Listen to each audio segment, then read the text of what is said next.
Hey guys, I welcome you all in today's lecture.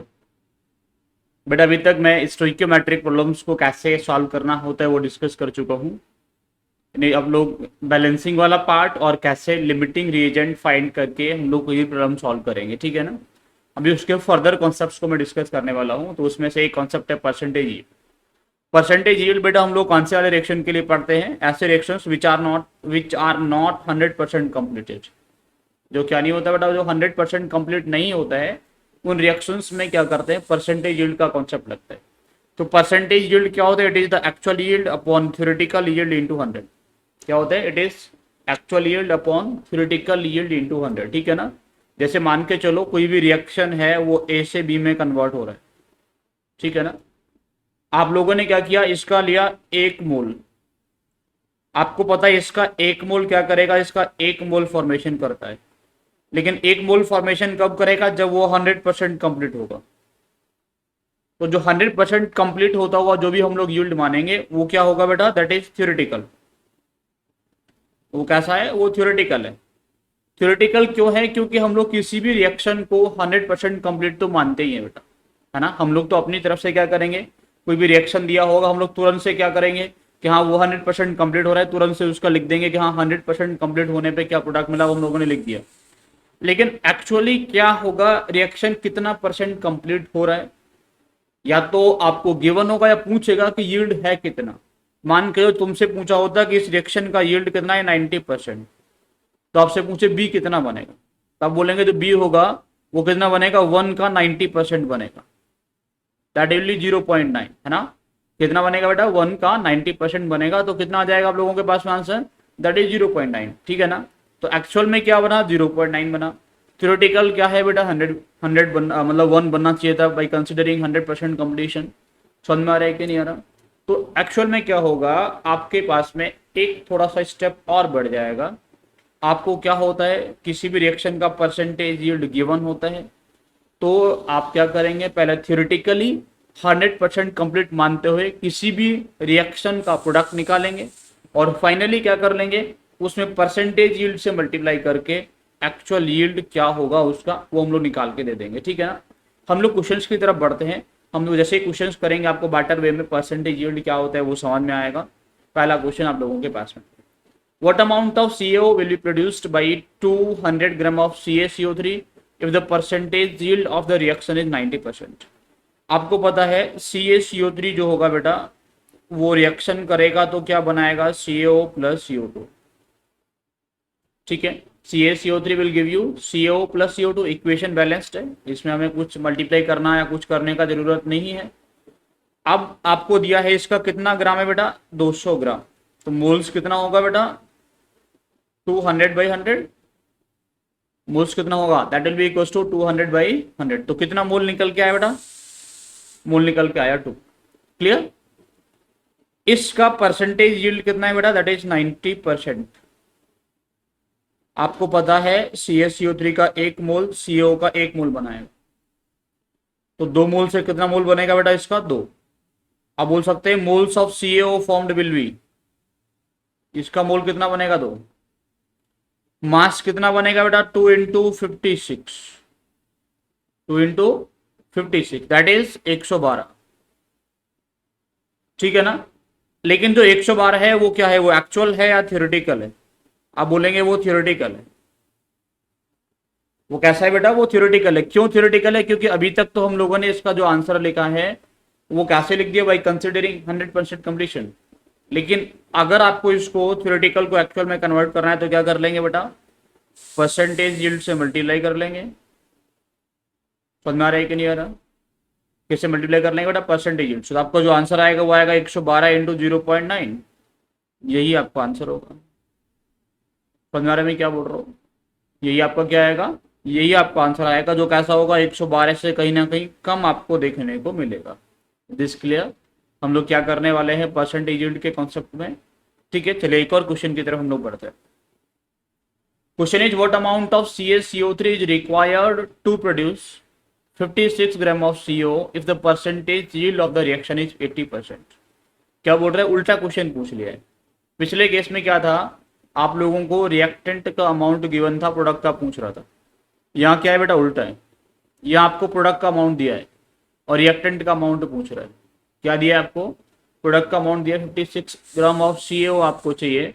कितना CaCO3 का requirement है? Percentage yield of the reaction is 80%। तो reaction तो आप लोग बेटा सेम लिख लेंगे।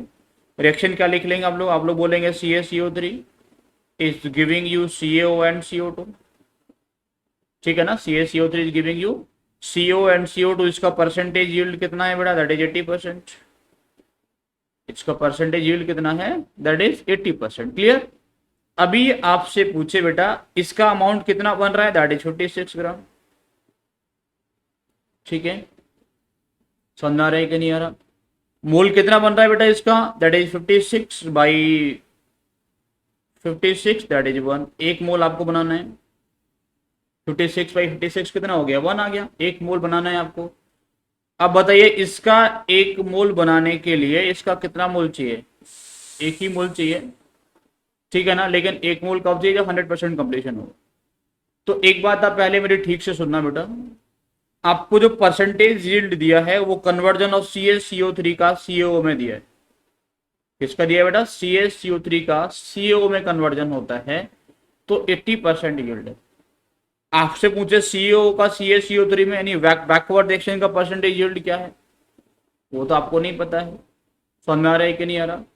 तो या तो आप क्वेश्चन को रिवर्स सॉल्व कीजिए। तो आप ये सोचिए कि जैसे आप एक सिंपल सी बात बताइए, 100 का 80% जो होता है वो होता है 80। 100 का 80% क्या होता है बेटा? 80 होता है। तो क्या 80 का 80% 100 होगा? नहीं होगा ना। समझ में आ रहा है मैं क्या बोल रहा हूँ? क्या 80 का 80% 100 होगा? नहीं होगा ना। That is more than 100%। तो वो आपको भी सोचना पड़ेगा कि CaO का मोर देन 100% होगा CaCO3। समझ में आ रहा है कि नहीं आ रहा? अगर आप CaO से CaCO3 की तरफ जाएंगे तो आपको सोचना पड़ेगा कि हाँ मोर देन 100% रिक्वायर्ड होगा। तो इसलिए आप कभी भी बैक साइड से यानी प्रोडक्ट साइड से ऐसे क्वेश्चन को सॉल्व करना स्टार्ट मत करना। Always start from the side of the reactant. और क्या कीजिए, हमेशा मान लीजिए कि इसका आपको X मोल चाहिए या N मोल चाहिए। X मोल चाहिए बेटा, तो आपको पता है X मोल अगर आपको चाहिए तो CaO का कितना मोल बनाएगा? मान के चलो तुम्हारे पास से मोल्स ऑफ CaCO3 कितना है बेटा? X है। तो मोल्स ऑफ CaO कितना बनेगा? उससे X ही बनेगा ना। मोल्स ऑफ CaO कितना बनेगा बेटा? X ही बनेगा। लेकिन आप बोलेंगे X तो थ्योरेटिकल है, एक्चुअल कितना होगा इसका? 80%, है ना। इसका क्या होगा बेटा? 80%। यही तो एक्चुअल होगा। और यही क्या है? यही है 1। एक्चुअल में कितना बन रहा है? 1 तो बन रहा है। तो आपके पास में X आ जाएगा but X will be equal to कितना? 100/80। मोल आ गया। समझ में आ रहा है कि नहीं आ रहा? That will be equal to 100/80। That will be equal to 1.25 mole. कितना चाहिए बेटा? 1.25 मोल चाहिए CaCO3 का। तो मास कितना चाहिएगा? What mass is required? That is 1.25 into 100, that is 125 ग्राम। ठीक है ना। क्या किया बेटा? मैं मास निकालने के लिए मोल्स को किससे इंटू कर लिया हूँ? मोलर मास से, है ना। मास निकालने के लिए क्या कर दिया बेटा? मैं मोल्स इंटू मोलर मास। तो जाके हम लोगों को क्या मिल गया? मास मिल गया। क्लियर हो रहा है? तो अगर परसेंटेज यील्ड का क्वेश्चन है, आपको अमाउंट ऑफ प्रोडक्ट दिया है, रिएक्टेंट पूछ रहे हैं, तो never start from the product side, always start from reactant side. हमेशा रिएक्टेंट से ही स्टार्टिंग करके प्रोडक्ट की तरफ जाइएगा। क्लियर हो रहा है मैं क्या बोला? चलिए सर, अभी हम लोग नेक्स्ट क्वेश्चन की तरफ बढ़ेंगे इसी के बेस पे। क्वेश्चन आपको बेटा कुछ सीरीज ऑफ रिएक्शन दिया है। A+2B giving 2C+D, 3C giving 4H+2G, 3G giving 4H+2M, 4I+2G, 4H+2M। ठीक है ना। बोल रहा है if 10 moles of A are taken, तो H और M का कितना मोल बनेगा बताइए। H और M का कितना मोल बनेगा बताइए। पहले वाले रिएक्शन का परसेंटेज यील्ड 60, देन 70, देन 70। आपको percentage yield of the all reactions taking place is given. जितने भी रिएक्शंस है वो जो हो रहे हैं उन सबका बेटा क्या है? परसेंटेज यील्ड गिवन है। देखिए अब ठीक से समझिएगा। आप सबसे पहले क्या करेंगे बेटा? ए की हेल्प से कितना C बनेगा वो निकालेंगे, है ना। C को यहाँ यूज करके C की हेल्प से कितना G बनेगा वो निकालेंगे। C को यूज करेंगे, क्या निकालेंगे बेटा? कितना G बनेगा। ठीक है ना। अब G की हेल्प से हम लोग क्या करेंगे? जी हम लोग उठाएंगे यहाँ से, और जी की हेल्प से हम लोग क्या कर सकते हैं, कितना एच और एम बनेगा वो निकाला जा सकता है। समझ में आ रहा है मैं क्या बोल रहा हूँ? तो इस रिएक्शन में आपको डी और आई का कोई रिक्वायरमेंट नहीं है, ना तो आपको डी से कोई मतलब है और ना ही आपको आई से कोई मतलब है। समझ में आ रहा है कि नहीं आ रहा? चलिए, पहले वाले रिएक्शन से ए का कितना मोल है आप लोगों के पास, 10 मोल। ए का कितना मोल है बेटा आप लोगों के पास में, 10 मोल है, ठीक है ना। पहले वाले रिएक्शन से आप लोग मुझे बताना कि ए का 10 मोल है तो बेटा सी का मोल कितना बनेगा, फर्स्ट रिएक्शन से बताइए। ए का 10 मोल तो सी का कितना बनेगा बेटा, ए का 1 मोल सी का 2 बना रहे, तो 10 से कितना बनेगा, 20, ठीक है ना। 20 क्या एक्चुअल है या थ्योरेटिकल है? तो 20 आप बोलेंगे इट इज थ्योरेटिकल, इसका एक्चुअल बनाने के लिए क्या करो, 0.6 से मल्टीप्लाई कर दो, तो बेटा कितना आ जाएगा, 12 मोल। तो सी का मोल कितना है बेटा, 12 है, फर्स्ट रिएक्शन से। सेकेंड रिएक्शन से आपको क्या मिलेगा बेटा, सेकेंड रिएक्शन से आप लोग सी की हेल्प से डी का और जी का मोल कितना बनेगा वो निकालेंगे। तो आपको पता है 3 mole of C 2 mole of जी का फॉर्मेशन करता है। सेकेंड रिएक्शन आपको पता है 3C क्या बनाएगा, 2G। तो 3 मोल से 2 मोल बनेगा बेटा, इसका 1 मोल से इसका कितना बनेगा, 2/3। 12 मोल से कितना बनेगा, 2/3 इंटू 12। समझ में आ रहा है कि नहीं, दैट इज 8।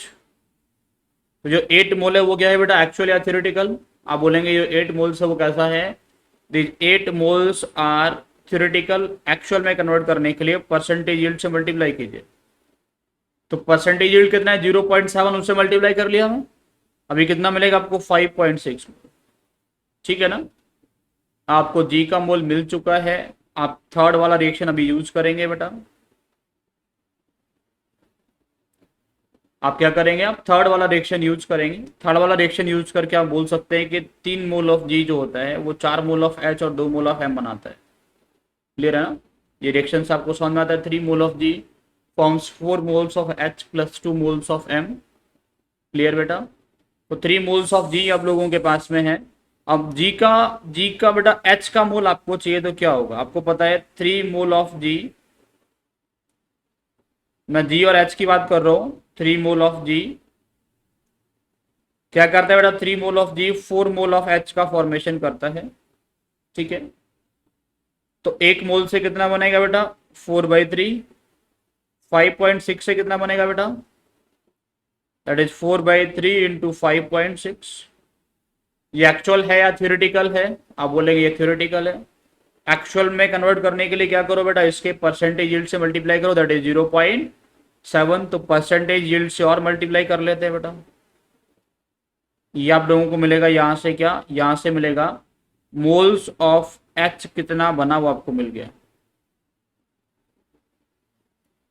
क्या मिला बेटा, मोल्स ऑफ एच कितना बना वो मिल गया, ठीक है ना। सिमिलरली आप लोग क्या निकाल सकते हो, मोल्स ऑफ एम कितना मिलेगा बेटा, क्या निकाल सकते हो, मोल्स ऑफ एम। बेटा मोल्स ऑफ एम निकालने के लिए हम लोग क्या करें, आपको पता है 3 मोल जी का बेटा 2 मोल ऑफ एम बनाता है।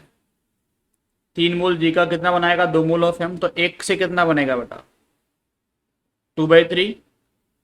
आपके पास में कितना है, 5.6। तो 5.6 से कितना बनेगा बेटा, 5.6 इंटू 2/3। ये मोल एक्चुअल है या थ्योरेटिकल है, 5.6 इंटू 2/3 जो है, आप बोलेंगे ये तो थ्योरेटिकल है। एक्चुअल में कन्वर्ट करने के लिए क्या कर ले सर, परसेंटेज यील्ड से मल्टीप्लाई कर लो sir, that is 2/3 into percentage yield कितना है, 0.7। It will be your answer out here. ये क्या मिल गया आपको, moles of G, moles of M भी मिल गया, ठीक है ना। तो आपको मोल्स ऑफ एम मिल गया बेटा, मोल्स ऑफ एच आपको मिल गया। तो आपको होपफुली क्वेश्चन समझ में आया होगा कैसे करना है बेटा। करना कुछ नहीं था, वो जो पीछे आप लोगों ने जो मोल स्टोइकियोमेट्री वाला टर्म सीखा है वही हम लोग इंप्लीमेंट किए हैं। बस एक एक्स्ट्रा स्टेप और बढ़ा दिए कि हर किसी का मोल कैलकुलेट करने के बाद में हम लोग क्या करेंगे, उस रिएक्शन के परसेंटेज यील्ड से ही मल्टीप्लाई कर लेंगे। कब करेंगे बेटा, जब रिएक्शन कंप्लीट हो जाएगा उसके बाद में, पहले कुछ नहीं करना है। एक फाइनल एक एक स्टेप बढ़ाते जा रहे हैं, सिर्फ एक एक स्टेप बढ़ाते जा रहे हैं। पहले आपको बोला था कि इक्वेशन को सिंपली बैलेंस करके कैसे सॉल्व करना है, फिर आपको बताया था कि आपको लिमिटिंग रीजन कैसे फाइंड करना है, फिर आपको बता रहे हैं नेक्स्ट स्टेप कि आपको परसेंटेज यील्ड का कॉन्सेप्ट कैसे लगाना है। एक एक स्टेप हम लोग रिएक्शन में भी आगे बढ़ते हुए जा रहे हैं। समझ आ रहा है आपको? ठीक है, क्लियर हुआ कैसे करना है क्वेश्चन? ठीक है, अब एक और क्वेश्चन में सेम टाइप का डिस्कस करूंगा, तो होपफुली उससे और बेटर वे में आपको ये सारी चीजें समझ में आ जाएगी। ठीक है सर, एक और क्वेश्चन की तरफ बढ़ते हैं हम लोग। तो ये वाला क्वेश्चन भी मैंने रिएक्शन तो सेम रखा है, बस यहाँ पे मोल्स ऑफ एच आपको गिवन है।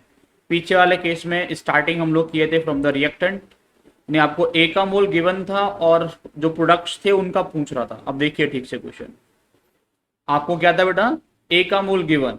अब देखिए 10 मोल ऑफ ए आपको गिवन है और एच और एम का प्रोडक्ट अमाउंट पूछ रहा है कितना बनेगा। या मैंने उल्टा कर दिया, यहाँ पे क्या दिया, एच का मोल गिवन है और ए का पूछ रहा है कितना होगा।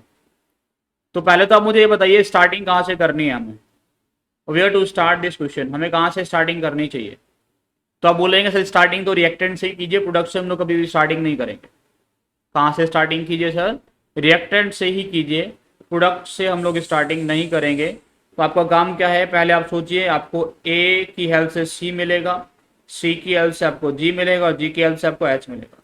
ये चीज़ आपको सोचनी पड़ेंगे, ठीक है ना। इसके बाद में क्या करेंगे सर, इसके बाद में ये करेंगे जो आपको रिक्वायरमेंट जिस चीज़ का नहीं है उसको हटा दीजिए। आपको डी का रिक्वायरमेंट नहीं है, आपको आई का रिक्वायरमेंट नहीं है। आप मान लीजिए कि लाइट तुम्हारे पास में ए का मोल कितना है, एन मोल लेके आप चले। ए का मोल कितना लेके चले बेटा, एन मोल। तो पहले वाले स्टेप से बताइए सी का मोल कितना होगा। तो बेटा मोल्स ऑफ सी आप बोलेंगे, एक मोल बनाता है 2 मोल, तो 2n होना चाहिए। लेकिन 2n क्या है, एक्चुअल या थियोरेटिकल। अब बोलेंगे सर ये तो एक्चुअल नहीं है, ये एक्चुअल है नहीं है, थियोरेटिकल है, इसको एक्चुअल बना दो।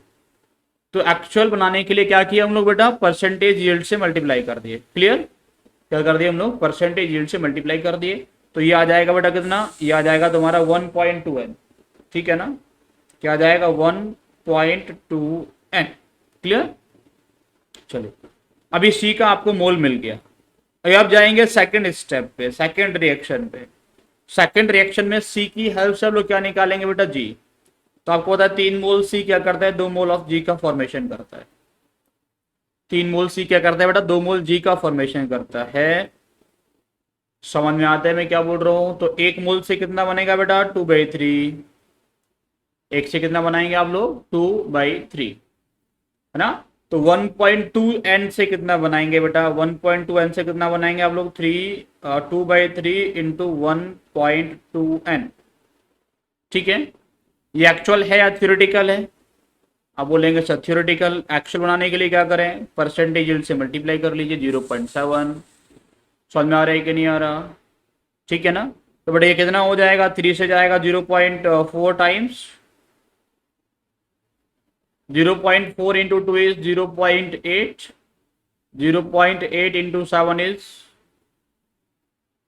0.56, कितना आ जाएगा 0.56n। ठीक है, चलिए अब तीसरा स्टेप में आप लोग जाएंगे बेटा, थर्ड स्टेप में।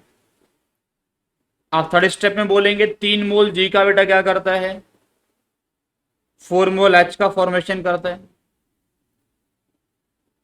1 मोल कितना बनाएगा बेटा, 4/3, 0.56n कितना बनाएगा, बोलेंगे 4/3 इंटू 0.56, 4/3 इंटू 0.56। एक्चुअल या थ्योरेटिकल, फिर से बोलेंगे सर थ्योरेटिकल। क्या करें एक्चुअल बनाने के लिए, सर एक्चुअल बनाने के लिए परसेंटेज यील्ड से मल्टीप्लाई करो, दैट इज 0.7 ना, 70%। अब यही क्या है, मोल्स ऑफ एच फॉर्म्ड। यही क्या है बेटा, मोल्स ऑफ एच फॉर्म्ड। और ये कितना है, 10 ही मोल बन रहा ना बेटा एच का। देखिए क्वेश्चन में क्या दिया है, 10 moles of H are produced if the 10 moles of H are produced। अगर 10 मोल H का बनता है तो बेटा यहां से आपको सॉल्व करके क्या निकालना पड़ेगा, you have to find out n from here. आपको n निकालना पड़ेगा, n कितना आएगा, दैट इज 10 इंटू 3/4 इंटू 0.56 इंटू 0.7, है ना। ये सब आप लोग मल्टीप्लाई करेंगे, 4 इंटू 0.56 इंटू 0.7, इस सबसे डिवाइड कर देंगे 30 में। यही आपका आएगा आंसर। Clear sir? तो आपको समझ में आ गया ना परसेंटेज यील्ड का क्वेश्चन कैसे करना होता है बेटा, ठीक है ना? होपफुली आपको समझ में आ गया होगा कि परसेंटेज यील्ड का कोई भी क्वेश्चन अगर हम लोगों के पास में रहने वाला है तो उसको हम लोग कैसे सॉल्व करने वाले हैं, ठीक है बेटा? अभी हम लोग थोड़ा सा आगे बढ़ेंगे। आगे का कॉन्सेप्ट जो मैं डिस्कस करूंगा आप लोगों के साथ में, that is going to be principle of atom conservation. हम लोग पीओएसी कैसे इंप्लीमेंट करते हैं, ठीक है ना? तो प्रिंसिपल ऑफ एटम कंजर्वेशन होता है क्या है बेटा? It is basically the law of conservation of mass. आप सब लोगों ने पढ़ा है कि नहीं पढ़ा? Law of conservation of mass सबने पढ़ा होगा। Law of conservation of mass क्या होता है, ठीक है ना? तो वही जो law of conservation of mass आप लोग पढ़ के आते हैं, उसी law of conservation of mass को लेके मैं थोड़ा सा आगे अभी बढ़ने वाला हूँ, ठीक है? देखिए बेटा, आपको पता है principal of atom conservation is nothing but the law of conservation of mass. और जो law of conservation of mass होता है उसको मैं law of conservation of atom भी बोल सकता हूँ, क्योंकि किसी भी रिएक्शन में एटम्स आर कंजर्व तभी मास कंजर्व हो सकता है, अदरवाइज मास कंजर्व नहीं होगा, ठीक है ना? जैसे आप लोग इक्वेशन को बैलेंस करते हैं तो बैलेंसिंग क्यों करते हैं? क्योंकि atoms in reactant side are equal to atoms in product side. आपको दोनों तरफ का एटम को क्या रखना होता है? इक्वल रखना होता है। रिएक्टेंट साइड के एटम को और प्रोडक्ट साइड के एटम को इक्वल रखना होता है। इस वजह से हम लोग क्या करते हैं बेटा? हम लोग बैलेंसिंग करते हैं। क्लियर? समझ में आया मैंने क्या बोला? ठीक है, चलो। तो बेटा प्रिंसिपल ऑफ एटम कंजर्वेशन बोलता है कि atoms are conserved in any chemical reaction. Atoms are conserve, कोई भी केमिकल रिएक्शन होगा तो उसमें क्या होता है बेटा? एटम्स आर कंजर्व, ठीक है? एटम्स आर कंजर्व्ड का मतलब होगा atoms of an element in reactant side are equal to the atoms of that element in product side. किसी भी एलिमेंट का जो एटम्स होगा वो कंजर्व होता है। रिएक्टेंट साइड का जो एटम होगा वो हमेशा किसके इक्वल होगा बेटा? हमेशा प्रोडक्ट साइड के एटम के इक्वल होता है। atoms in reactant side is always equal to the number of atoms of that element in product side always, ठीक है? क्लियर? समझ में आया मैंने क्या बोला? समझ में आ रहा है बेटा? यहां तक सब कुछ क्लियर है ना? चलिए, जैसे मान के चलो आप लोगों के पास में एक रिएक्शन है that is H2 plus O2 giving water. H2 plus O2 giving water, ठीक है ना? इस रिएक्शन में हाइड्रोजन का जो एटम होगा वो कंजर्व होगा कि नहीं होगा? आप बोलेंगे बिल्कुल होगा सर। जितना एटम हाइड्रोजन का रिएक्टेंट साइड में होगा उतना प्रोडक्ट साइड में भी होगा। तो मैं आपसे पूछूं है कितना बेटा atoms of hydrogen in reactant side? Atoms of hydrogen in reactant side कितना है? Atoms of hydrogen in product side कितना? मैं आपसे पूछने लगूं तो क्या बता पाओगे? बोलेंगे सर बिल्कुल बताएंगे। क्यों नहीं बताएंगे ना? एटम्स निकालना तो बता दिया है कैसे निकालते हैं। जब एटम्स निकालना बता दिया गया है तो हम लोग ये भी बता सकते हैं कि हाँ किसी भी पार्टिकुलर एलिमेंट का एटम है कितना रिएक्टेंट साइड में, प्रोडक्ट साइड में, ठीक है? चलिए मैं पूछूं बेटा हाइड्रोजन का एटम कितना है रिएक्टेंट साइड में? आप बोलेंगे हाइड्रोजन का एटम होगा that is 2 into moles of H2 के इक्वल। यस और नो? समझ में आता है कि नहीं आता बेटा? अगर इसका हाइड्रोजन का 1 मोल है H2 का, तो बेटा हाइड्रोजन का मोल कितना? आप बोलेंगे 2। 1 मोल H2 में 2 मोल ऑफ हाइड्रोजन है। क्लियर ना? वही मैं बोल रहा हूँ 2 इंटू मोल्स ऑफ H2 के इक्वल है। ये पीछे आपको बताया था ना कि अगर AX/BY टाइप का मेरे पास में कोई मॉलिक्यूल है तो मोल्स ऑफ A कितना होगा? X into moles of AX/BY। कितना होगा बेटा? X into moles of AX/BY के इक्वल होगा। सिमिलरली इसमें पूछता आपसे मोल्स ऑफ B कितना? बोलते हैं Y into moles of AX/BY। किसके इक्वल होता है बेटा? Y into moles of AX/BY के इक्वल होता है। क्लियर ना? तो बेटा रिएक्टेंट साइड में मोल्स ऑफ हाइड्रोजन कितना है? 2 into moles of H2। Product side में कितना है बेटा? That is 2 into moles of water. 2 into moles of water index into the moles of the molecule जिसमें भी वो प्रेजेंट है। क्लियर? क्या हाइड्रोजन का एटम रिएक्टेंट साइड में प्रोडक्ट साइड में इक्वल होगा? बोलेंगे यस सर। तो क्या मैं इसको इक्वल कर दूं? कर सकता हूं ना? तो मैं बोल सकता हूं 2 into moles of H2 will be equal to 2 into moles of water. POAC हम लोग इसी को बोलते हैं बेटा। ऐसे हम लोग पीओएसी इंप्लीमेंट करेंगे। और ये काम कहाँ पे आएगा? कुछ रिएक्शंस ऐसे होते हैं जिनको आप बैलेंस नहीं कर सकते। जो बैलेंसिंग आप लोग हिट एंड ट्रायल मेथड लगाते हो वो पॉसिबल नहीं है। तो क्या करेंगे बेटा? फिर हम लोग पीओएसी लगा के किसी भी प्रॉब्लम को सॉल्व करते हैं। ठीक है, बहुत ही अच्छा टॉपिक है प्रिंसिपल ऑफ एटम कंजर्वेशन। चलिए अभी मैं बात करूँ तो बेटा पीओएसी आपसे बोले ऑक्सीजन पे लगाओ, ऑक्सीजन का एटम भी तो कंजर्व होगा। आप बोलेंगे बिल्कुल होगा सर। तो ऑक्सीजन का एटम रिएक्टेंट साइड में कितना है, that is 2 into moles of O2 के equal, 2 into moles of O2 के इक्वल। प्रोडक्ट साइड में कितना है बेटा, that is 1 into moles of water के equal, that is 1 into moles of water के इक्वल। क्या दोनों तरफ का मोल बराबर होगा, 100%, क्योंकि मोल ऑफ ऑक्सीजन ही तो निकाला है दोनों तरीके से। एक तरीके से एक तरफ निकाला रिएक्टेंट का, दूसरी तरफ निकाला प्रोडक्ट का, और रिएक्टेंट साइड का जो मोल्स ऑफ ऑक्सीजन होगा वो किसके इक्वल होगा बेटा, moles of oxygen of the product side के इक्वल होगा। समझ में आ रहा है कि नहीं आ रहा? एटम्स तो कंजर्व रहते हैं ना, H2 गैस तो चेंज हो गया, O2 गैस चला गया, वाटर बन गया, लेकिन एटम्स आर कंजर्व। हाइड्रोजन का एटम हाइड्रोजन ही रहेगा, ऑक्सीजन का एटम ऑक्सीजन ही रहेगा, जितना रिएक्टेंट साइड में था उतना ही प्रोडक्ट साइड में भी रहेगा। समझ गए कि नहीं समझे? चलो एक और मैं एक रिएक्शन लिखता हूँ, उससे थोड़ा सा समझ में आएगा, ठीक है ना। अभी इससे फायदा क्या होगा ये सोचिए। मान के चलो तुम्हें बोला कि इसका तुम्हारे पास में 10 मोल है, H2 का कितना तुम्हारे पास 10 मोल, तो सबका मोल कितना कितना चाहिए या कितना बनेगा बता दीजिए। तो तुरंत से बता सकते हो ना बेटा, कैसे बता सकते हो, पहले वाले रिएक्शन की हेल्प से, ये वाले रिएक्शन की हेल्प से आप लोग बता दोगे मोल्स ऑफ वाटर कितना है। आपको पता है moles of H2 is equal to moles of water, तो आप बोलोगे मोल्स ऑफ वाटर कितना होगा 10। जब मोल ऑफ वाटर तुम्हें 10 मिल गया है तो आप उससे बोलूं मोल्स ऑफ ऑक्सीजन कितना होगा, बोलेंगे 10/2, दैट इज 5। सबका आंसर निकल के आ गया कि नहीं आ गया, है ना। मोल्स ऑफ O2 कितना होगा, 10/2, दैट इज 5। समझ में आ रहा है कि नहीं? तो आपको मोल्स ऑफ O2 भी मिल गया और मोल्स ऑफ वाटर भी मिल गया विदाउट बैलेंसिंग। क्या करके, प्रिंसिपल ऑफ एटम कंजर्वेशन लगा के, POAC लगा के हम लोगों को मिला। ठीक है सर, चलो एक और रिएक्शन मान लो आप लोगों के पास में। रिएक्शन क्या है, that reaction is N2 plus H2 giving NH3। N2 और H2 कंबाइन करके क्या बना रहे हैं, NH3 का फॉर्मेशन कर रहे हैं। आपसे बोले इसमें POAC लगाइए, तो इसमें कौन सा एटम्स है बेटा, एक नाइट्रोजन है एक हाइड्रोजन है, दो तरीके का एटम्स है, आप दोनों पे लगा सकते हैं। आपसे पूछो नाइट्रोजन पे लगा के दिखाइए पहले, आप बोलेंगे नाइट्रोजन का एटम कितना है रिएक्टेंट साइड में बेटा, 2 इंटू मोल्स ऑफ N2 के equal, 2 into moles of N2। और प्रोडक्ट साइड में कितना है बेटा, that is 1 into moles of NH3, yes और no, that is equal to 1 into moles of NH3। दोनों तरफ नाइट्रोजन का मोल बराबर होगा, बोलेंगे यस सर।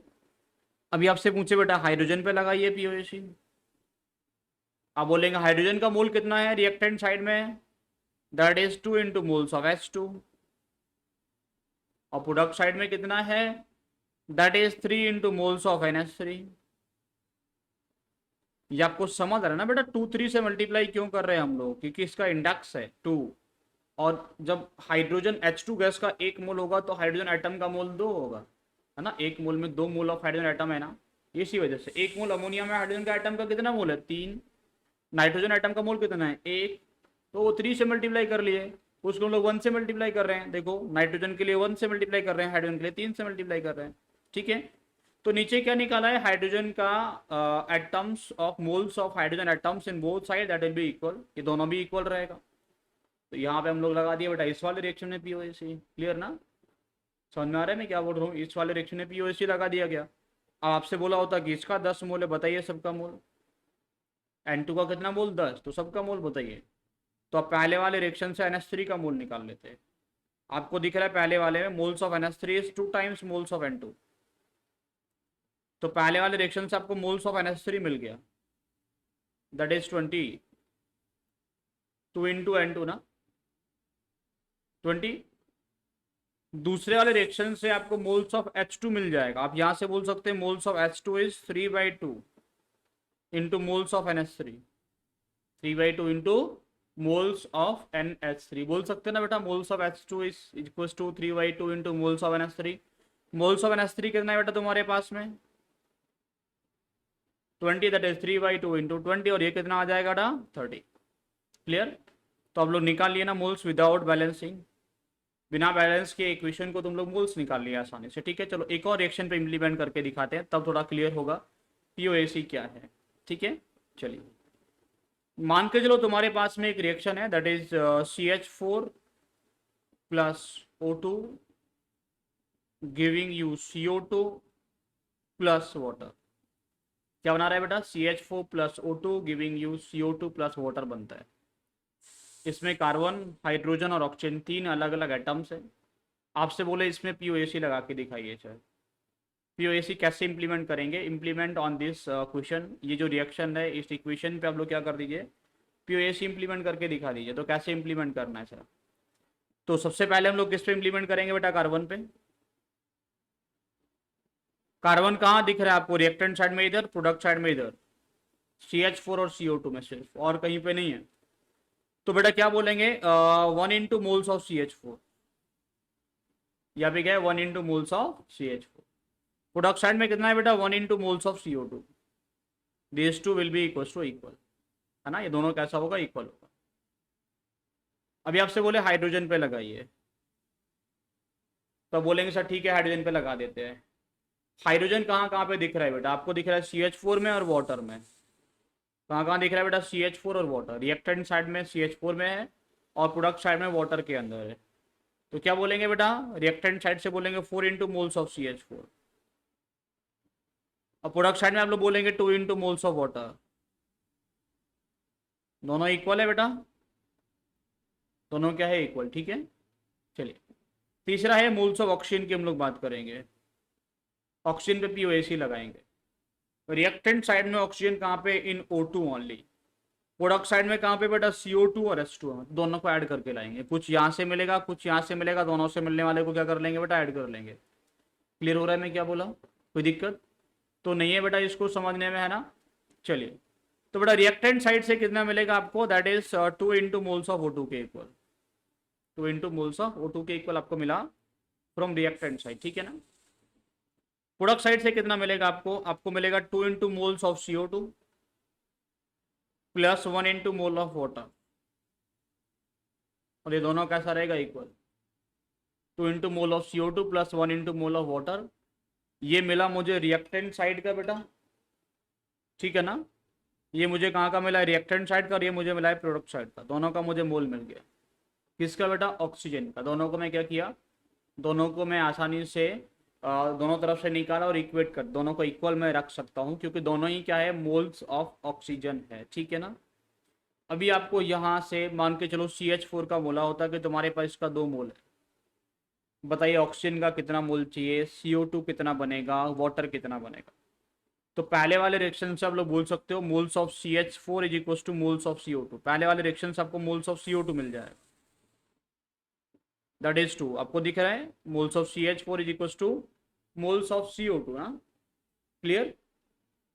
दूसरे वाले रिएक्शन से आपको मोल्स ऑफ H2 मिल जाएगा। Moles of H2 is equal to 2 times of moles of CH4, yes और नो? तो दूसरे वाले से आपको मिल जाएगा moles of H2, that is 4। Clear? दूसरे वाले से आपको क्या मिला? मोल्स ऑफ H2 मिला, ठीक है ना? तो बेटा यहाँ पे आप लोगों को मोल्स ऑफ H2 मिला, दैट इज 4। क्लियर? पहले वाले से आपको मोल्स ऑफ CO2 मिला 2, दूसरे वाले से आपको मिला moles of H2, that is 4। Clear? चलिए आपको मोल्स ऑफ CO2 मिल गया, मोल्स ऑफ H2 मिल गया, इन सब की हेल्प से आप लोग मोल्स ऑफ O2 निकाल सकते हो। तो बेटा मोल्स ऑफ O2 कितना है आपको पता है लास्ट वाले इक्वेशन से, 2 × moles of O2 is equal to 2 × moles of CO2 plus moles of H2O, that is 8। अभी तक मिला बेटा? ये आ गया 2 × मोल्स ऑफ O2 आ गया। तो से मुझे मोल्स ऑफ O2 कितना होगा? आप लोग बोलेंगे that will be equals to 8/2, that is 4। तुम लोग बेटा सभी का मोल निकाल चुके, देखो ना, विदाउट बैलेंसिंग द रिएक्शन। हम लोग with the help of POAC, principal of atom conservation लगा लगा के सबका मोल्स निकालते जा रहे हैं। हम लोगों को इक्वेशन को बैलेंस करने का जरूरत नहीं पड़ रहा है, ठीक है ना? तो कुछ इक्वेशंस होते हैं जिनको बैलेंस नहीं किया जा सकता, वहां पे हम लोग पीओएसी लगा के ही बेटा कोई भी क्वेश्चन सॉल्व करते हैं। चलिए तो होपफुली आपको समझ में आ गया होगा कि पीओसी इंप्लीमेंट कैसे करना है, हाउ टू इंप्लीमेंट पीओसी। अभी हम लोग इसके बेस पे कुछ बेटा न्यूमेरिकल्स, कुछ प्रॉब्लम्स डिस्कस करने वाला हूं मैं आप लोगों के साथ में। तो तब आपको समझ में आएगा कि हाँ कैसे हम लोग बेटा पीओसी के बेस पे प्रॉब्लम्स को सॉल्व कर सकते हैं, कितना आसानी से सॉल्व किया जा सकता है ऐसे रिएक्शंस जिनको बैलेंस करना बहुत मुश्किल होता है, ठीक है सर? चलिए मैंने आपके लिए कुछ रिएक्शंस लिखा हुआ है। You have to apply POC on the following N2 + H2 giving NH3। इससे मैं अप्लाई कर चुका हूं बेटा, ये तो हो चुका है। दूसरा है C4H8 + O2 giving CO2 + water, ये भी कुछ कुछ रिएक्शन हो चुका है, अभी मैंने लिखा था CH4 plus O2 giving CO2 plus water. आप खुद से इसको एक बार ट्राई दीजिएगा। थर्ड है FeO plus Fe3O4 giving Fe2O3। इसको हम लोग अभी कर लेते हैं, और लास्ट वाला क्वेश्चन मैं फिर से आपको होमवर्क के लिए दे दूंगा, आप करके लाइएगा, ठीक है? आप करिए, खुद से प्रैक्टिस कीजिएगा। बड़ा इस वाले रिएक्शन में हम लोग इंप्लीमेंट करते हैं FeO plus Fe3O4 giving Fe2O3, ठीक है ना? तो बेटा आप कैसे इंप्लीमेंट करेंगे? सबसे पहले आप अप्लाई कीजिए Fe पे। आपको रिएक्टेंट साइड में Fe कहाँ कहाँ दिख रहा है बेटा? आपको दिख रहा है FeO में और Fe3O4 में, और प्रोडक्ट साइड में सिर्फ Fe2O3 में ही है, और कहीं नहीं है। समझा रहे मैं क्या बोल रहा हूँ? तो रिएक्टेंट साइड में आपको दिख रहा है FeO में, तो होगा 1 इंटू मोल ऑफ FeO, ठीक है ना? 1 into mole of FeO plus plus क्या होगा? 3 into moles of Fe3O4। Fe3O4 का इंडेक्स कितना है बेटा? Fe का 3 है, तो it is 3 into moles of Fe3O4। That will be equal to 2 into moles of Fe2O3। That will be equal to 2 into moles of Fe2O3। तो Fe पे हम लोग अप्लाई कर लिए। इसके अलावा दूसरा वाला आइटम कौन है बेटा? ऑक्सीजन। आप ऑक्सीजन पे इंप्लीमेंट कर सकते हैं। ऑक्सीजन पे इंप्लीमेंट करेंगे तो क्या होगा बेटा? That is 1 into moles of FeO plus 4 into moles of Fe3O4। 4 into moles of Fe3O4, that will be equals to 3 into moles of Fe2O3, ठीक है ना? That will be equal to 3 into moles of Fe2O3। Clear? ऐसे आप लोग नीचे वाले reaction पे P4 plus O2 giving P2O5 plus P2O3 इस पे इंप्लीमेंट कीजिएगा बेटा।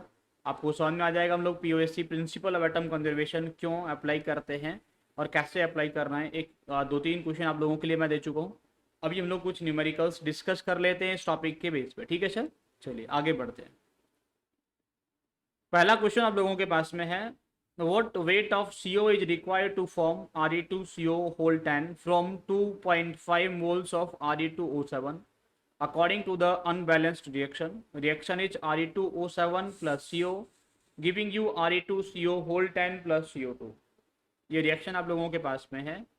बोल रहा है कि इस रिएक्शन की हेल्प से आप ये बताइए कि अगर Re2O7 का मोल कितना है बेटा? 2.5, तो CO का मोल कितना चाहिए, ठीक है ना? What weight of CO is required to form Re2CO whole 10 from 2.5 moles of Re2O7। आपको Re2O7 का मोल दिया है, CO का पूछ रहा है कितना चाहिए अकॉर्डिंग टू दिस रिएक्शन, इस रिएक्शन के हिसाब से, ठीक है सर? चलिए, थोड़ा इक्वेशन आप बैलेंस नहीं कर पाएंगे, या फिर आप बैलेंस करेंगे तो इतना ज़्यादा टाइम लगेगा कि जो IIT पॉइंट ऑफ व्यू से आप लोग बहुत ज़्यादा टाइम ले रहे हैं। तो उसके लिए क्या करना पड़ेगा आपको?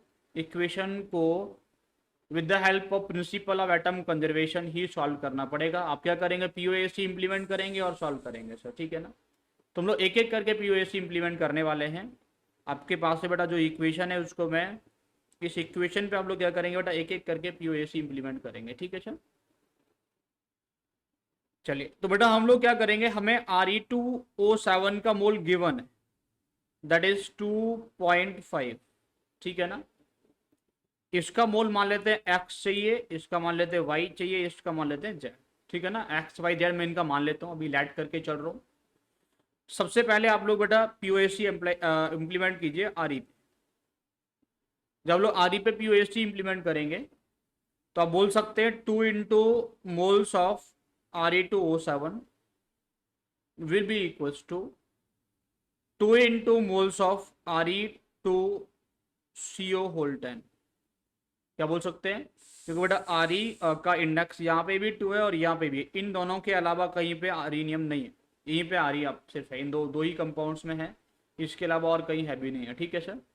चलो, तो आप लोग बोल सकते हैं ये हो जाएगा, इसको आप लोग सॉल्व करेंगे तो ये जाएगा 2 into 2.5।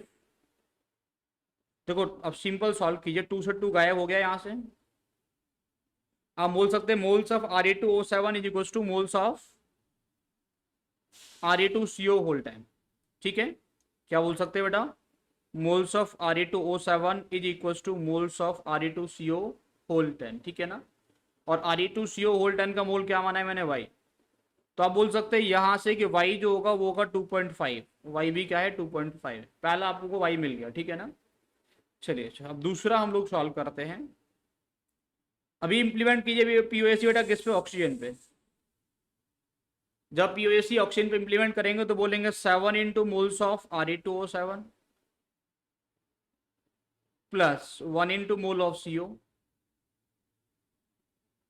that will be equals to 10 into moles of Re2CO whole 10 plus 2 into moles of CO2। ठीक है बेटा, प्लस क्या होगा 2 into moles of CO2। Clear, समझ में आ रहा है मैं क्या बोल रहा हूं, यहां तक समझ में आ रहा है बेटा, क्लियर है ना। चलिए अभी आप बताइए मुझे कि यहां पे आप लोग इसको सॉल्व करेंगे तो 7 इंटू इसका मोल 2.5 है, प्लस 1 इंटू CO का मोल कितना माने हम लोग x, will be equals to 10 into 2.5, 10 into 2.5 plus 2z। थोड़ा इसको आप लोग सॉल्व करेंगे, you will get x minus 2z is equals to 3 into 2.5 ना, 10 माइनस 7 कितना होगा 3, दैट इज 7.5। तो आपको पहला इक्वेशन मिल रहा है बेटा, पहला इक्वेशन मिल रहा है x माइनस 2z इज 7.5, ठीक है। चलिए अभी एक और हम लोगों के पास में एलिमेंट बचा हुआ है, दैट इज कार्बन। हम लोग कार्बन पे भी पीओएसी इंप्लीमेंट कर सकते हैं। अब कार्बन पे पीओएसी इंप्लीमेंट करेंगे तो आपको मिलेगा 1 into mole of CO, that will be equals to 10 into moles of Re2CO whole 10 plus moles of CO2, ठीक है। आपको पता ये क्या है बेटा, x है, that x will be equals to 10 into 2.5 plus z, ठीक है ना। तो आपको यहां से एक इक्वेशन दूसरा जो मिलने वाला है वो मिलेगा बेटा x minus z is equal to 25, x minus z is 25, और आपको यहां से इक्वेशन मिला था बेटा x माइनस 2z इज 7.5, एक मिला था आपको x minus 2z is equal to 7.5, ठीक है बेटा। समझ में आ रहा है मैं क्या बोल रहा हूँ, कोई दिक्कत इसको किसी को समझने में। x माइनस 2z इज 7.5 और x माइनस जेड इज 25। आपको क्या निकालना है बेटा, आपको चाहिए मोल्स ऑफ CO, और मोल्स ऑफ CO हम लोग क्या मान के चले, x मान के चले, तो वही x आपको निकालना है। तो x निकालने के लिए आप लोग क्या कर सकते हैं, ऊपर वाले इक्वेशन में 2 से मल्टीप्लाई कर सकते हैं, है ना। तो 2 से मल्टीप्लाई करेंगे तो ये हो जाएगा 50, ये हो जाएगा 2z, ये हो जाएगा 2x। और बेटा नीचे वाले रेशन को क्या कर सकते हैं आप लोग, सब ट्रैक कर सकते हैं। सब ट्रैक करेंगे तो बेटा ये जेड से जेड गायब हो जाएगा, x बचेगा, x will be equal to 50 minus 7.5 that is 42.5, कितना आ जाएगा बेटा 42.5, ठीक है ना। It is your answer. अब एक बात सोचिए बेटा, थोड़ा सा सिंपल, x का वैल्यू कितना निकल के आया आप लोगों के पास, x निकल के आया 42.5, कितना ज्यादा है बेटा, कितना टाइम्स है इसका, it is 17 times of this. x का वैल्यू कितना निकल के आ रहा है बेटा, इट इज 42.5, और 42.5 जो है बेटा वो 2.5 का कितना टाइम्स है, आपसे पूछे तो इट इज 17 टाइम्स, 17 गुना है बेटा, 17 गुना। ये कितना बड़ा डिफरेंस है, आप लोग क्या कभी मल्टीप्लाई कर करके हिट एंड ट्रायल लगा सकते हैं, यहाँ पे यहाँ तक 17 तक पहुंच जाते हैं बेटा, पहुंचते भी तो बहुत टाइम लग जाता है ना।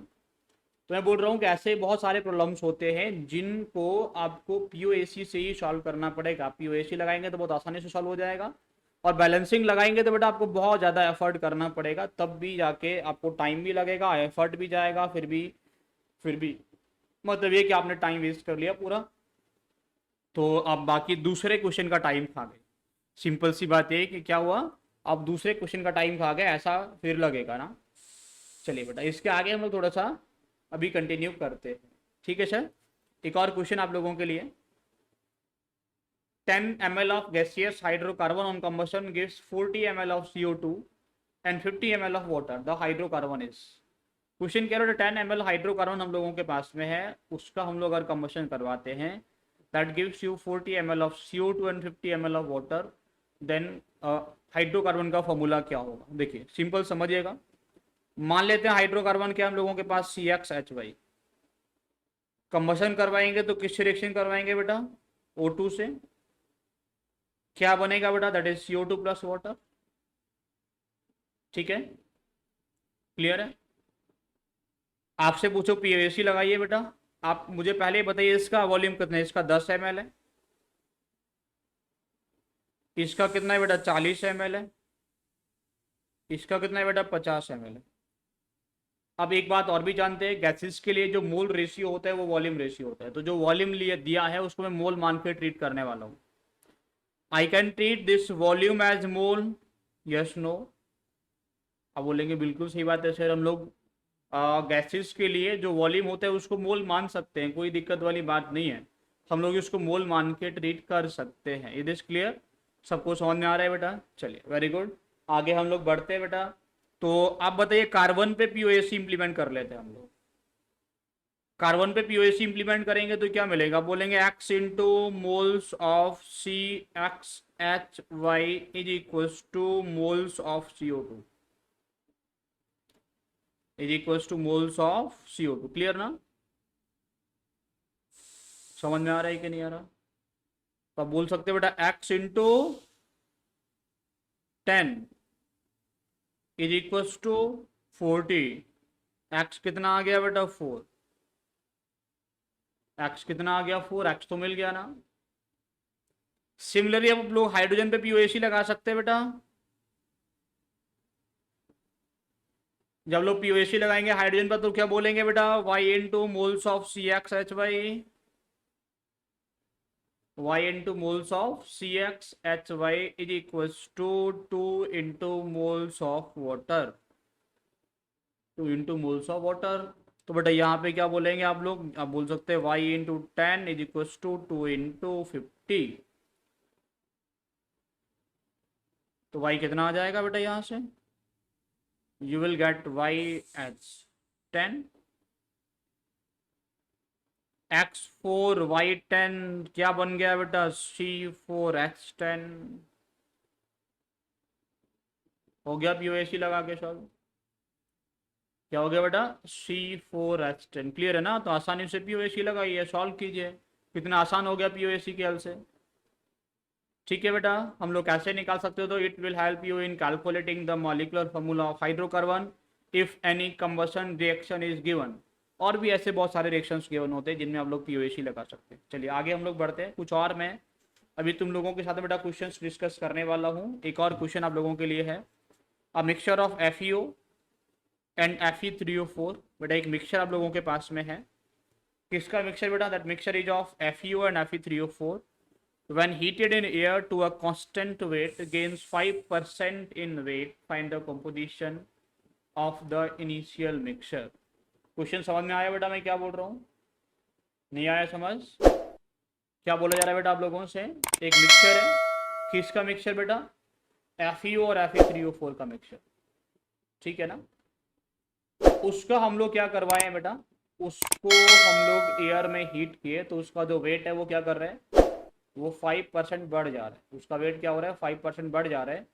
तो पूछ रहा है find the composition of the initial mixture. जो इनिशियल मिक्सचर है उसका कंपोजिशन क्या है ये बताइए। ठीक है सर, चलिए थोड़ा समझते हैं। आप सोचिए बेटा कि हम लोगों के पास में एक मिक्सचर है FeO और Fe3O4 का, उसको हीट करेंगे एयर में। एयर में किससे रिएक्शन करेगा बेटा? वो ऑक्सीजन से रिएक्शन करता है और क्या बनाता है बेटा? Fe2O3 का फॉर्मेशन करता है। FeO क्या करेगा बेटा? FeO प्लस Fe3O4 का जो मिक्सचर है वो क्या करता है बेटा? वो ऑक्सीजन से रिएक्शन करेगा in air and it will form Fe2O3। ठीक है, रिएक्शन में क्या बोल रहा हूँ समझ में आया? FeO प्लस Fe3O4 एयर से रिएक्शन करेगा, नहीं ऑक्सीजन से रिएक्शन करके Fe2O3 बनाते हैं। आपके पास में इनिशियल मिक्सचर ये है बेटा, अगर ये इन दोनों को मिला के अगर 100 ग्राम है, इन दोनों को मिला के कितना 100 ग्राम, तो जो Fe2O3 बनेगा फाइनली वो कितना बनेगा बेटा, वो बनेगा 105 ग्राम। 5% वेट गेन कर गया। समझ आ रहा है कि नहीं आ रहा? इनिशियल मिक्सचर का कॉम्पोजिशन पूछ रहा है, तो आसान तरीके से हम लोग करेंगे इसको। आप बताइए इसमें FeO का वेट कितना मान लेते हैं x, तो ये कितना हो जाएगा बेटा 100 माइनस x, ठीक है। और ये कितना है हम लोगों के पास में 105 ग्राम। मैं तुमसे पूछू बेटा इसका मोल कितना होगा, आप बोलेंगे x अपॉन इसका मोलर मास, तो मोलर मास कितना होगा 56 प्लस 16 दैट इज 72। इसका कितना होगा बेटा 100 माइनस x अपॉन इसका मोलर मास, इसका मोलर मास कितना आएगा बेटा दैट इज 232। 232 कैसे निकालेंगे आप लोग, 3 × 56 प्लस 4 × 16 करके, 3 × 56 प्लस 4 × 16 करके आप लोग निकाल लेंगे, दैट इज 232, ठीक है ना। आपसे मुझे इसका कितना होगा, बोलेंगे दैट इज 105 अपॉन 160। इसका मोल कितना निकल के आएगा बेटा 105 अपॉन 160। क्लियर है यहाँ तक, सारी चीजें समझ में आ रही हैं आपको, ठीक है। चलिए वेरी गुड। अभी आपसे मैं पूछूं बेटा, आप अप्लाई कीजिए POAC on iron, apply POAC on iron. बेटा आप लोग Fe पे आयरन पे पीओएसी इंप्लीमेंट कीजिए। जब लोग आयरन पे पीओएसी इंप्लीमेंट करेंगे तो आप बोलेंगे 1 into moles of FeO, 3 into moles of Fe3O4 will be equals to 2 into moles of Fe2O3. That will be equals to 2 into moles of Fe2O3. Clear? Moles of FeO plus 3 into moles of Fe3O4, that will be equals to 2 into moles of Fe2O3. ठीक है ना, POAC हम लोग लगा दिए। अब आपसे बोले बेटा इनका मोल कितना कितना है, आप बोलेंगे that is 1 into x upon 32, x upon 72 plus 3 into 100 minus x upon 232, that will be equals to 2 into 105 upon 160। ये इक्वेशन बनेगा बेटा, 2 इंटू 105 अपॉन 160, इसको आपको सॉल्व करना पड़ेगा। तो बेटा सबसे पहले आप लोग इसको सॉल्व करने के लिए देखो, यहां से 9 कॉमन ले लेंगे, 8 कॉमन, तो यहाँ पे आएगा 9, यहाँ बचेगा 29 और यहाँ बचेगा 20, 20 भी चला जाएगा, ये बचेगा 10। मैं क्या कॉमन लिया बेटा 8 कॉमन लिया, तो ये बचेगा x upon 9 plus 3 into 100 minus x upon 29। इसको आप लोग सॉल्व करेंगे तो कितना हो जाएगा, ये हो जाएगा 29x प्लस का बेटा 2700 माइनस का 27x, ठीक है ना, that will be equals to 105, 105 का लो, तो 10.5 नीचे 10 है ना, इंटू 29 इंटू 9, ठीक है ना। यहाँ पे जो आप लोग एलसीएम लेंगे वो क्या आएगा 9 इंटू 29 ना, वो मैं उधर ले गया। इसको आप सॉल्व करेंगे बेटा तो यहां से आपको मिलेगा 2x, 2x is equal to, इसको पूरा सॉल्व करेंगे, ये वाला वैल्यू जो आप लोगों के सामने है ये सब, इसका मल्टीप्लाई कीजिएगा, ये आएगा बेटा 2740.5 माइनस कितना हो जाएगा 2700, तो यहां से x आ जाएगा बेटा 20.25, ठीक है ना। तो ये आ गया बेटा 20.25, जो अमाउंट आया वो किसका निकल के आया, x आया 20.25, तो 20.25 किसका अमाउंट निकल के आया बेटा FeO का। FeO का अमाउंट कितना निकल के आया 20.25, इसका अमाउंट निकल के आ रहा है 20.25, ठीक है। Fe3O4 का कितना हो जाएगा बेटा 100 माइनस 20.25, दैट इज 79.75, और आउट ऑफ 100 जो अमाउंट निकल के आता है वही क्या होता है बेटा परसेंटेज भी होता है, तो यही हो गया इनका परसेंटेज कंपोजिशन भी, क्योंकि टोटल मास जो है वो कितना है 100 है, तो जो आउट ऑफ 100 जो मास निकल के आएगा वही क्या बोला जाएगा वही परसेंटेज कॉम्पोजिशन भी बोला जाएगा। ठीक है, चलिए इसी के जैसा एक और क्वेश्चन आप लोगों के लिए है। Question is 1 gram mixture of cuprous oxide and cupric oxide are quantitatively reduced to 0.839 gram of copper. What was the weight of cupric oxide in the original sample? बड़ा 1 ग्राम मिक्सचर आप लोगों के पास में है किसका, cupric oxide CuO and cuprous oxide and cupric oxide CuO and Cu2। ठीक है ना बेटा, समझ में आ रहा है मैं क्या बोल रहा हूँ। तो CuO और Cu2 का आप लोगों के पास में 1 ग्राम मिक्सचर है, बोल रहा है उसको रिड्यूस किया गया है किसी की हेल्प से, किसमें बेटा, कॉपर में। That is reduced quantitatively to copper into 0.839 gram of the metallic copper. But उसको रिड्यूस किया गया है किसमें, 0.839 gram of the metallic copper, 0.839 gram copper में उसको रिड्यूस किया गया है। ठीक है, समझ में आ रहा है बेटा मैं क्या बोल रहा हूँ, क्लियर। तो पूछ रहा है कि उसमें क्यूप्रिक ऑक्साइड का ओरिजिनल वेट क्या है, 1 ग्राम में कितना वेट होगा। ठीक है, तो बेटा आपसे पूछे कि CuO का वेट कितना है या Cu2O का वेट कितना है, ये आपसे पूछे, दोनों का ही हम लोग निकाल देंगे, कोई दिक्कत की बात नहीं है। आपके पास में इन दोनों का बेटा टोटल वेट कितना है, इनका वेट है 1 ग्राम, इसका मान लेते हैं 1, इसका हो जाएगा 1 माइनस, इसका कितना है बेटा 0.839 ग्राम। मोल्स कितना होगा सबका निकाल सकते हो, इसका होगा x अपॉन 63.5 प्लस 16, तो कितना हो जाएगा बेटा 79.5। इसका निकालेंगे ये होगा 1 माइनस एक्स अपॉन 143। ठीक है ना, इसमें निकालना आप लोग मोलर मास Cu2 का कितना आएगा 143। ठीक है ना, ये हो जाएगा 0.839 अपॉन 63.5। समझ में आ रहा है बेटा मैं क्या बोल रहा हूँ, क्लियर है, कोई दिक्कत किसी को इसको समझने में नहीं है ना यहाँ तक। चलिए अभी आप क्या कर सकते हैं बेटा, you can apply POAC on copper. Copper पे आप लोग POAC अप्लाई कर दीजिए, जैसे पीछे वाले केस में हम लोग अप्लाई किए थे, सेम फ्रेम बन गया ना पीछे वाले क्वेश्चन के, बिल्कुल आइडेंटिकल ऐसा ही ना, उधर भी ऐसा ही कुछ था, इधर भी ऐसा ही कुछ है, सेम फ्रेम बन गया। तो हम लोग क्या करेंगे बेटा, POAC अप्लाई कर देंगे कॉपर पे, क्या बोलेंगे 1 into mole of CuO, 2 into mole of Cu2O will be equals to mole of Cu। 1 into mole of CO plus 2 into mole of Cu2O will be equals to बेटा किसके equal होगा, that will be equals to the moles of, that will be equals to moles of Cu। ठीक है ना, चलिए 1 into mole of CO मतलब x upon 79.5, 2 into 1 minus x upon 143, that will be equals to 0.839 upon 63.5। ये बेटा equation बनेगा, इसको आप सॉल्व करेंगे, सॉल्व करके x निकालेंगे, और जो x आपका इसको सॉल्व करके आएगा दैट इज 0.55 ग्राम।